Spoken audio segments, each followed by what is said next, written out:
Hello guys, welcome back to my channel learn easy English language. मैं आपका दोस्त अबूज़र। आज हम यूपी टेट उसका इंग्लिश का सेकंड पेपर देखेंगे, यानी अपर प्राइमरी लेवल को उसको सॉल्व करेंगे। मेरे पास जो बुकलेट है उसकी जो सीरीज़ है डी वाली है। अगर आपके पास डी वाली है तो आप मिला सकते हैं, उसके अलावा भी क्वेश्चन मिला सकते हैं, थोड़ा आगे पीछे क्वेश्चन रहेगा। ठीक है, चलिए इसको डिटेल में देखते हैं। पहला क्वेश्चन है, एक पैसेज दिया हुआ है। पैसेज को आप पढ़ सकते हैं अपने बुकलेट से, या स्क्रीन पर भी दिया हुआ है, अगर वहाँ से भी आप पढ़ सकते हैं देखकर। पहले आप इसको पूरा पढ़ लीजिए, उसके बाद इसमें 61 to 65 यानी 5 क्वेश्चन इसी पैसेज से आपको करना होगा। पहला क्वेश्चन है 61 वाला, the word congested in the passage means. जो पैसेज में कंजेस्टेड है उसके माने क्या है।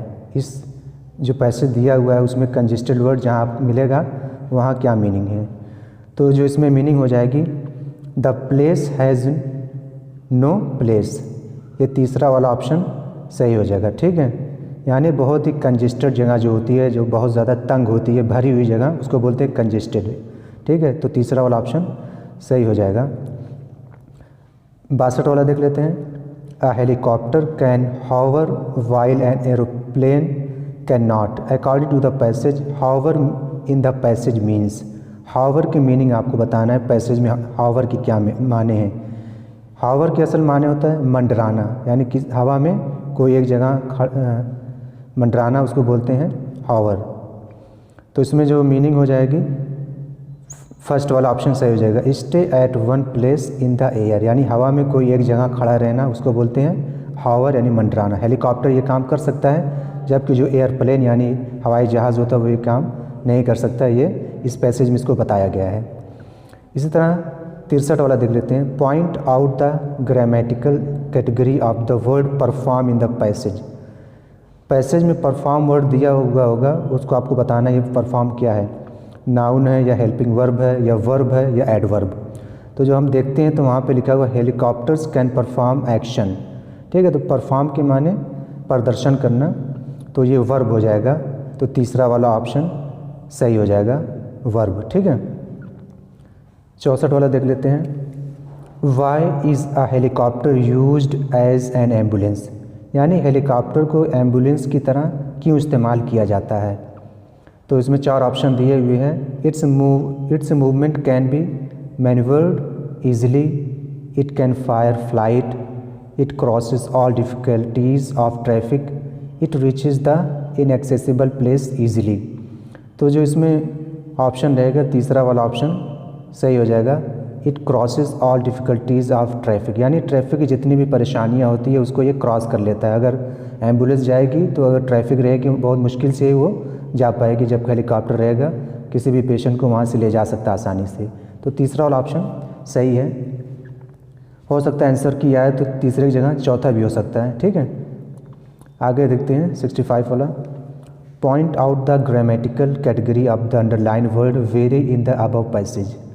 वेरी जो वर्ड है इस पैसेज में वो क्या है, एडवर्ब है या वर्ब है, एडजेक्टिव है या नाउन। तो वेरी एडवर्ब होगा। ठीक है, तो पहला वाला ऑप्शन सही हो जाएगा। अगर आप एडवर्ब देखे हो मेरी सीरीज़ में तो इसको पूरा डिटेल से उसमें बताया गया है कि वेरी एडवर्ब होता है। अब आगे देखते हैं पैसेज के अलावा, चूज़ द करेक्ट सेंटेंस, आपको सही सेंटेंस चूज़ करना है। जो इसमें तीसरा वाला ऑप्शन है वो सही होगा, the committee was one on this point. Committee हमेशा सिंगुलर इस्तेमाल किया जाता है। जब कमेटी में कोई इख्तलाफ हो जाए, यानी उसमें कई मतभेद हो जाएं, तो वहाँ प्लूरल इस्तेमाल किया जाता है। जैसे ऊपर है पहला वाला, the committee were on one on this point. ठीक है, तो यहाँ वाज होना चाहिए था पहले वाले में, इसलिए वो गलत है। और दूसरा वाला, जब द कमेटी हैव, तो कमेटी के बाद यहाँ हैज़ होना चाहिए था। ठीक, हैव की जगह हैज़, क्योंकि सिंगुलर इस्तेमाल होता है। और तीसरा वाला ऑप्शन सही हो जाएगा। चौथा वाला, द कमेटी वाज डिवाइडेड, यहाँ कमेटी के बाद वर होना चाहिए, क्योंकि डिवाइडेड, क्योंकि कई ग्रुप में जब कमेटी बढ़ जाएगी, मतभेद हो जाएगा, तो वहाँ प्लूरल इस्तेमाल किया जाता है।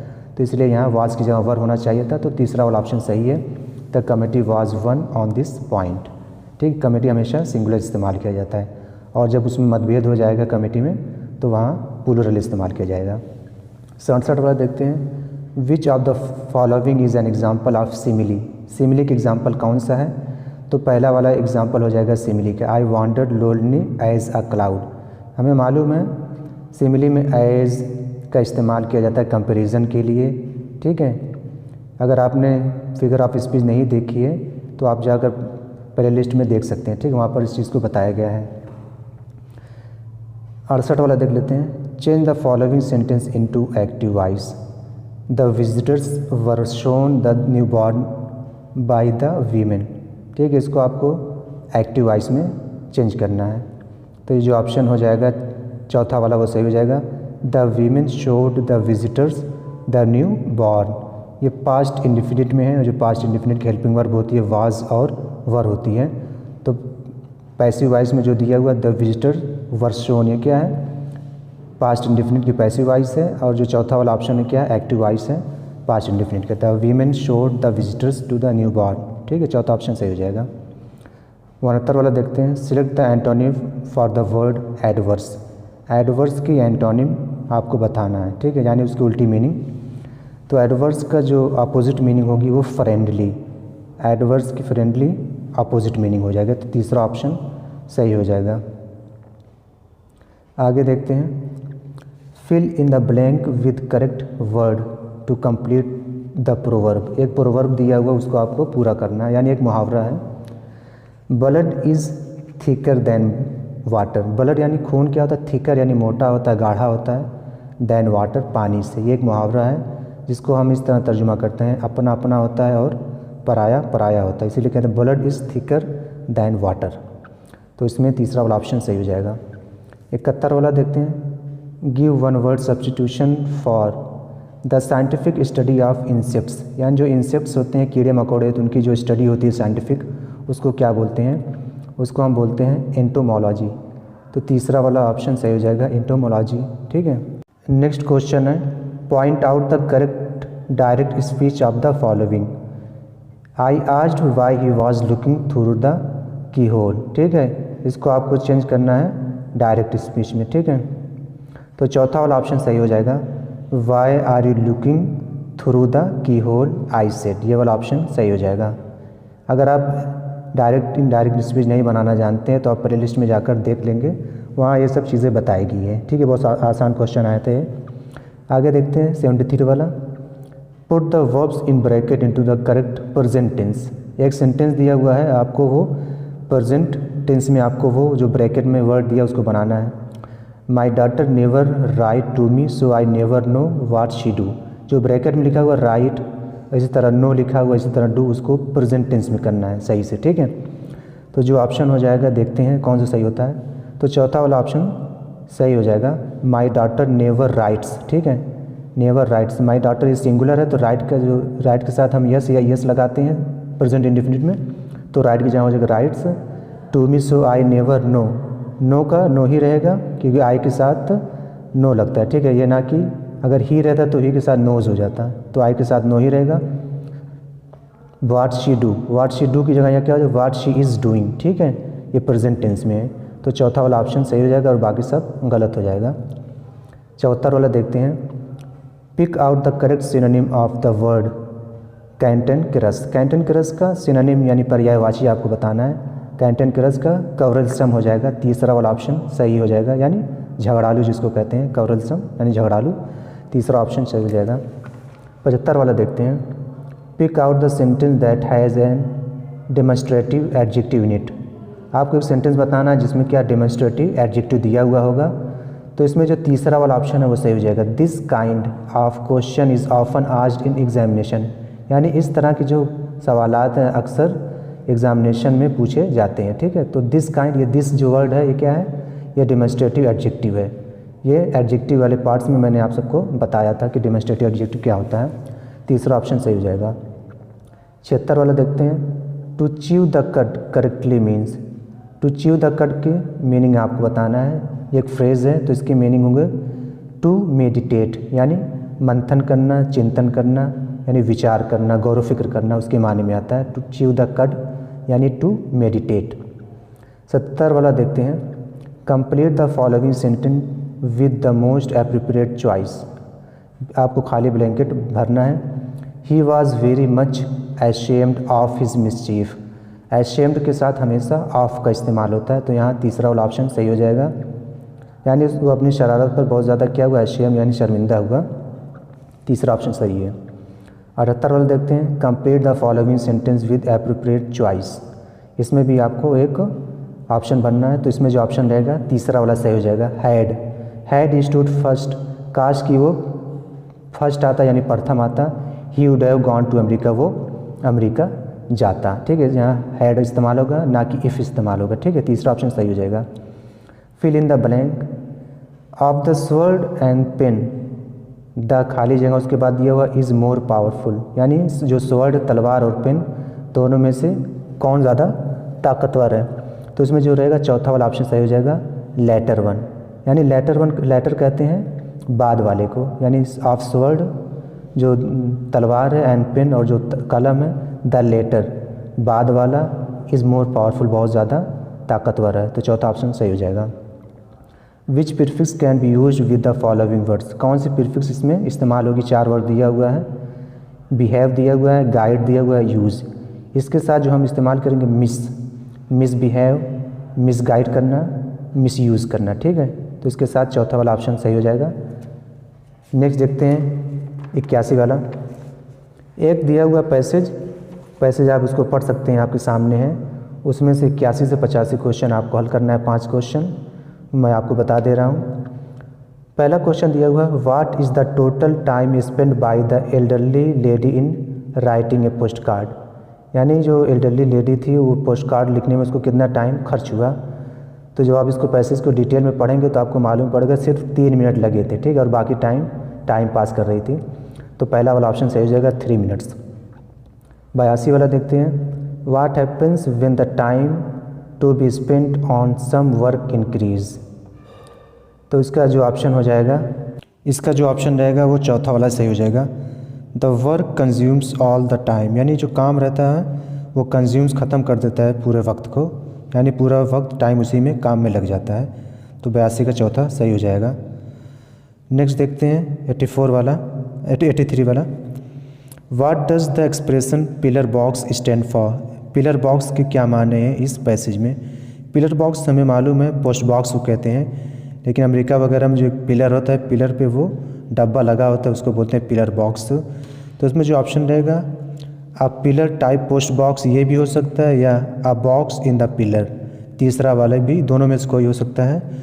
तो इसमें जो रहेगा तीसरा ऑप्शन सही हो सकता है। जब ऑफिशियल की आएगी तो उसमें समझ में आ जाएगा दोनों में से उन्होंने क्या चूज़ किया है, लेकिन वही होता है पोस्ट बॉक्स जो होता है, तो दोनों में से कोई एक सही हो सकता है। तीसरा वाला ऑप्शन सही है मेरे हिसाब से। 84 वाला देखते हैं, who is the person likely to take more time to do work, किस तरह के लोग बहुत ज़्यादा टाइम लेते हैं वक्त काम करने के लिए।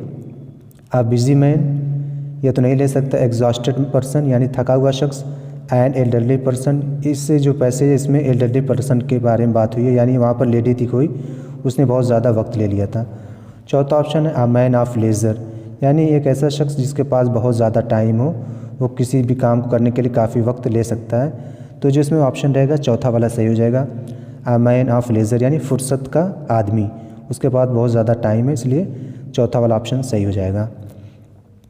85 देखते हैं, point out the most appropriate explanation of the sentence, एक सेंटेंस दिया हुआ है पैसेज का है, जो पहले लाइन के उसी का है, work expands so as to fill the time available for its completion, इसका जो सही जवाब हो जाएगा वो देख लेते हैं। Whatever time is available for a given amount of work all of it will be used, यानी जो कुछ भी टाइम दिया जाता है किसी भी काम को करने के लिए, वो सब टाइम क्या होता है, इस्तेमाल हो जाता है, यही बताया गया है इस सेंटेंस में। तो तीसरा वाला ऑप्शन सही हो जाएगा। 86 देखते हैं, बीज आर केप्ट इन, जो मधुमक्खियाँ होती हैं वो किस में रखी जाती हैं, तो इसका जो आंसर हो जाएगा चौथा वाला एन एपियरी। ठीक है, एक दिया हुआ पहला पेंट्री, उसके बाद तीसरा एक्वेरियम, तीसरा नर्सरी। ठीक है, उसके बारे में कभी डिटेल से बात करेंगे। चौथा ऑप्शन सही हो जाएगा। 87 देखते हैं, the idiom green eyed monster means, green eyed monster के क्या माने हैं, तो उसमें पहला वाला ऑप्शन सही हो जाएगा, टू बी जेलस, यानी ईर्ष्या करना, जलना किसी से, तो पहला ऑप्शन सही हो जाएगा। 88 देखते हैं, select the sentence in which the article has been wrongly used. किस सेंटेंस में जो आर्टिकल है वो गलत इस्तेमाल की गई है। पहला वाला ऑप्शन सही हो जाएगा, he is uh M A. यहाँ पर होना चाहिए था he is an M A, क्योंकि एम ए में जो आवाज़ आ रही ए की आ रही है तो यहाँ एन होना चाहिए, he is an M A होना चाहिए था। आर्टिकल में मैंने इसको डिटेल से पढ़ाया था तो पहला ऑप्शन सही हो जाएगा, बाकी तीनों सही है। He is European, 12 inches make a foot, ये भी सही है। A people should obey his teacher, ये भी सही है।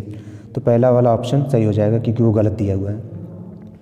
89 देखते हैं, pick the correct question tag from the option. People should not drink and drive, यानी लोगों को नहीं पीना चाहिए और नहीं चलाना चाहिए गाड़ी वगैरह को। शुड दे, तो इसमें पहला वाला ऑप्शन होना चाहिए शुड दे, ठीक है, क्योंकि जब भी निगेटिव में आएगा अगर क्वेश्चन टैग तो जो उसका दूसरा वाला रहेगा वो क्या हो जाएगा, पॉजिटिव हो जाएगा। तो यहाँ शुड दे पहला वाला ऑप्शन सही है। लास्ट वाला देखते हैं, point out the part that has an error in the sentence. ये 4 पार्ट दिया हुआ है, इसमें आपको बताना है कौन सा पार्ट एरर है। यू आर लर्निंग इंग्लिश, तुम इंग्लिश सीख रहे हो फॉर द लास्ट 1 ईयर। यहाँ फॉर द लास्ट 1 ईयर की जगह होना चाहिए सिंस द लास्ट 1 ईयर, ठीक है, क्योंकि पिछले साल से, तो यहाँ हमें टाइम मालूम है तो यहाँ फॉर की जगह सिंस होना चाहिए। तो ये बी वाला ऑप्शन इसमें गलत हो जाएगा, बाकी सब सही है, ठीक है। उम्मीद करता हूँ दोस्तों आपको ये वीडियो पसंद आई होगी। अगर वीडियो आपको पसंद आए तो चैनल को लाइक, शेयर और सब्सक्राइब ज़रूर करें। अगले वीडियो में हम प्राइमरी लेवल की इंग्लिश को सॉल्व करते हैं। Thank you so much for watching my video.